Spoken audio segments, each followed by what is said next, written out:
Being multi-passionate and multi-skilled can feel like a blessing and a curse all bundled into one. Because on the one hand, you're like, I can do all of these things and I want to explore all these things. Lovely.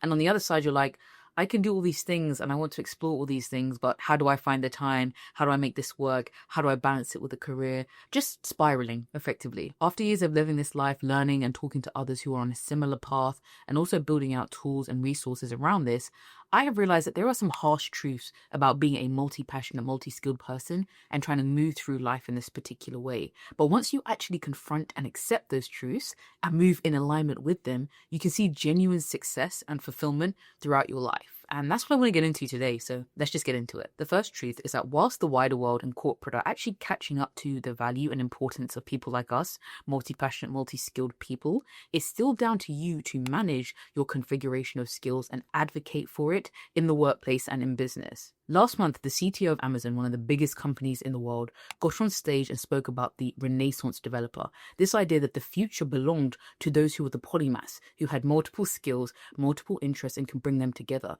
who let their curiosity drive innovation. You know, the things that we've probably been saying for a few years, that the future of work would be led by people who could match breadth and depth, kind of bring these two together. Now, that's a great sign of a changing time and attitude, but it's still up to you to work out how you're going to bring your skills and your passions together and make that work in whatever industry you're within, right? Just because everyone's kind of noticing that, it's still down to you to make impact and drive impact with your skills and passions. You have to decide when it is the appropriate time to apply them or to bring into others and meld them together effectively. But it's also your responsibility to advocate when you see success, when you bring these things together, when you apply them to the work and it leads to positive impact for the business or for the organization. You need to speak about it. You need to vocalize this, especially if you want to be able to do more work like this in the future and you want to tap into your skills and your passions at work. You need to advocate for why that makes sense. The second truth we need to accept is that doom scrolling is not an option for us. If you are serious about pursuing multiple skills and diving deeper into multiple passions,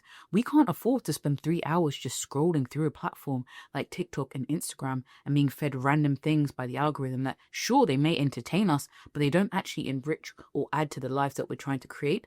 Our time is so precious. I mean, for all of us, right? But of course, if you're on the pursuit of multiple things, every minute, every hour counts. In a similar fashion, spending hours on something like Netflix or any of those streaming platforms, you could be using that time, using that energy to build out your skills and passions. And you have to get serious about that. You have to accept this truth that time is so precious on your journey that you can't afford to keep throwing us away like this. Now, I was recently watching a video and I thought it made some really, really good points about the fact that if you're going to get rid of doom scrolling, you need to replace it with something that also ideally is making use of your hands, like, in the way you scroll.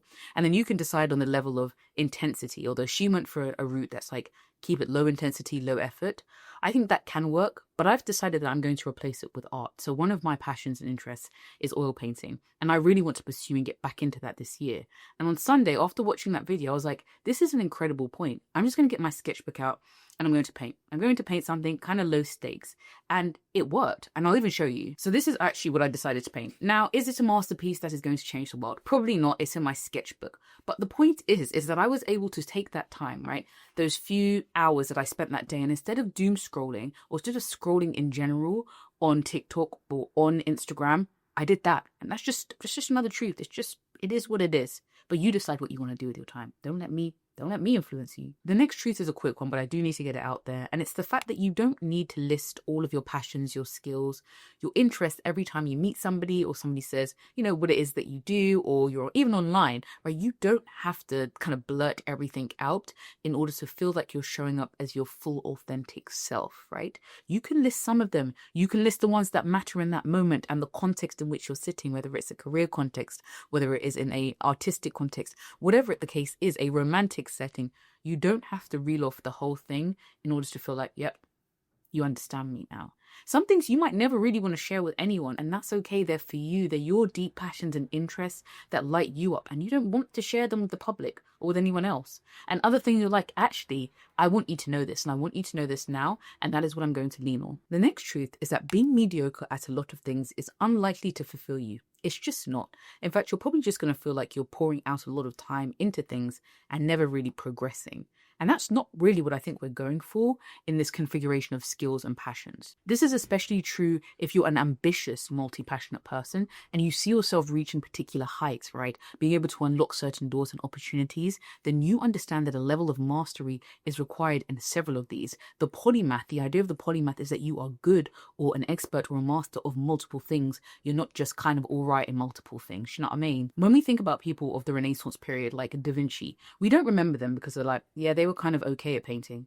They were kind of all right in this engineering thing. That's not why we remember them. We remember them for their greatness, for their great productions, for their great contributions to art and to science and to society in general. And therefore, being mediocre is not the aim of us. Here's another truth. You need to build systems and frameworks that work for you and that work with the way that your brain works and the multiple passions and skills that you are trying to develop and move forward with.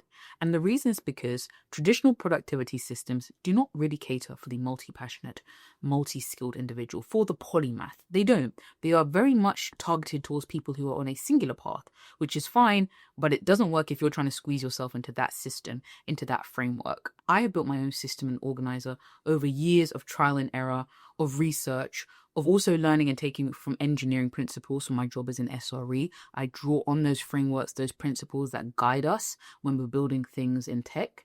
And I use that in my system. I use that to optimize my processes and my outlook. I've realized if you don't have a system of sorts, and it doesn't have to be the most elaborate thing ever, but it does need to work for you, you're relying purely on like vibes and kind of motivation, which is, those things run out. Vibes run out, right? And so, but if you have a system that you're operating within, right, a way of modeling the world that you're living in and how you're going through it, that's useful. That's framework, that's structure. So what you can do is you can take a process from a system like mine and tweak it for yourself and adapt it, or you can create your own from scratch if that's where you want to go.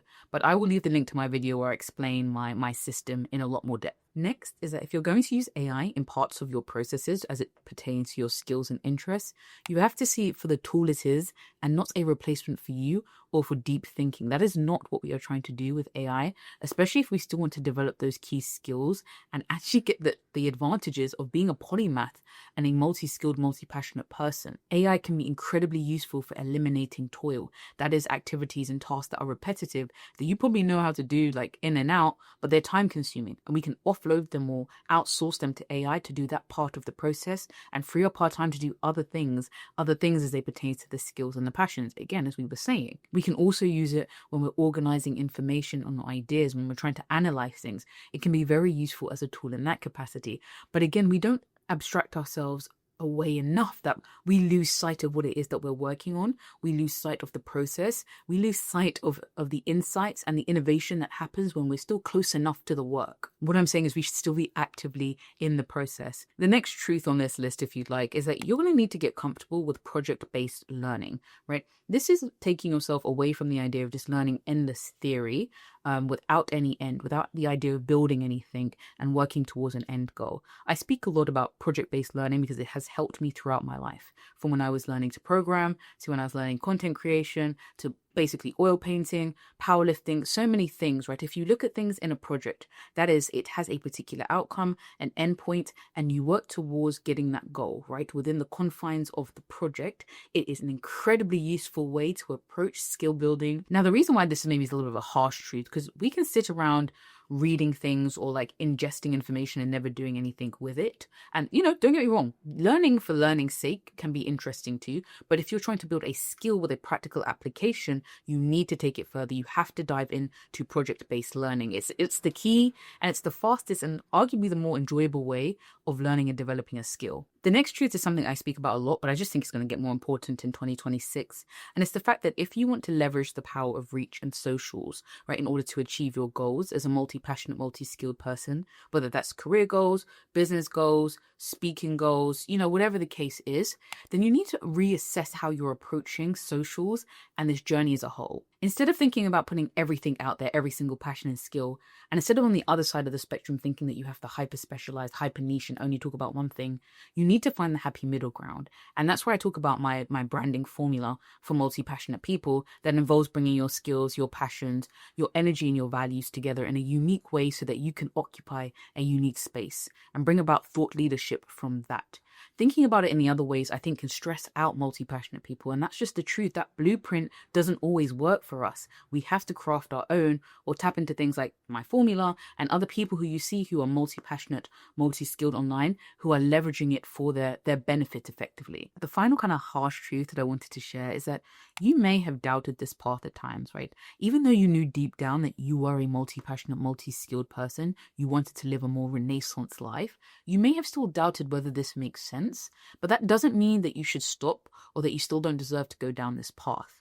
We have to remember that we were born, many of us, into a world where hyper-specialization is the norm. It is how businesses are even structured into these units, these entities in which everyone has very key roles. And therefore, that's how we recognize talent and value. And that's been installed in us. Like, we've been programmed to believe that that's the way that we need to operate to see success and to be of use. Therefore, it's no surprise that many of us have had times and moments where we've been like, this probably isn't it. Or, like I, at 16, rejected the idea of hyper-specialization and went down a more broad path with my choice of degree and A-levels. And even now, years of talking about this and believing in that. But I came across something that showed me in between this that I myself had these moments of doubts, right? Like I had where I was like, maybe that's not where the value is. And maybe that's actually how we should live life. And I realized that even though I bounced back relatively quickly from those, I was a product of my environment, right? And it takes a level of being able to override that, which is rooted in that core belief that this is an optimal way to live, right? This leans into our natural human curiosity, our ability to hold multiple ideas in our head, our ability to pursue multiple paths and skills, right? We are able to do that as human beings, right? So even if we have a moment where it seems like the world is really not working with us and it's an uphill battle, we have to come back. We have to come back. And the more times that you come back and then see success, the more evidence you have that this route is not only more fruitful for you, but actually has so many positive implications for the work, for society. Eventually you're like, nah, I'm good. This is it. This is the route. This is what we're sticking to. That's my point, and I'm sticking to it. So sometimes when you're having those moments, contextualize it, right? Place it in what it is. What is the real root of why you're feeling that way? Is it because something didn't go right? Because somebody didn't understand, how your skills come together? Is it because work? What is the real reason? How can we actually deal with that and get back on track? So those were my truths, and maybe they were harsh, maybe they weren't too harsh. It doesn't really matter. The whole point is, I think once you accept some of these things and you can become further in line with them, you can genuinely live a life that is far happier and far less stressful as a multi-passionate person, and give to yourself and give to the people in the world around you. So hope you enjoyed this. I'll leave other videos that you might want to check out in the description, and I'll see you in the next one.